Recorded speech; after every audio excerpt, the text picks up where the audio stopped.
Hi, this is Kimberly Shellman, and on this week's podcast, we're going to be talking about the selection A Mickey Mouse Approach to Globalization by Jeffrey N. Wasserstrom. In this selection, Wasserstrom analyzes how globalization of the same product can be vastly different in various parts of the world.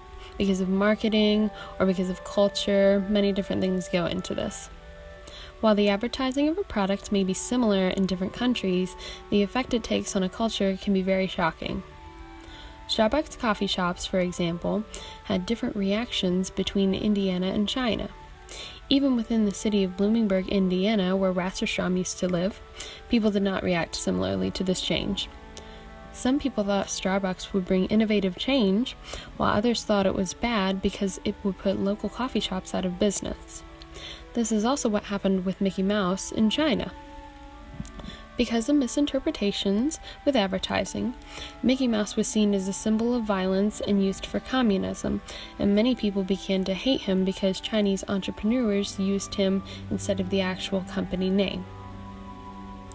While we cannot always predict these reactions, analyzing how the products are introduced into a culture and understanding how people may take the advertising is key to seeing how globalization of a product or a company really happens. As Wasserstrom has said, globalization depends on where it starts, like a showroom or an assembly line for a car. If you're the worker, you're going to have a different perspective on the car than someone buying the car in a showroom or in a shop. Throughout this selection, Wasserstrom gives many in-depth examples of how globalization of one product or company has diverse effects. Each example is connected to the main theme and can be understood on its own, which is helpful to the reader. Contrary to the title, however, this selection covers more than just how the Walt Disney Company has spread. Only one paragraph actually explains the title choice, while the rest are other examples or concluding evidence of Wasserstrom's point.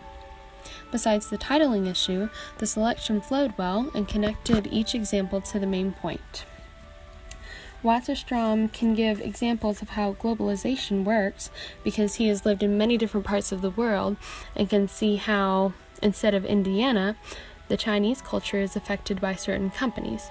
And this is important to understand because Americans generally, or any culture really, if you've just lived in one spot, don't understand how other cultures work or think, and so to get a unique perspective on things is very helpful. Thank you for listening, and we'll be back next week with more information.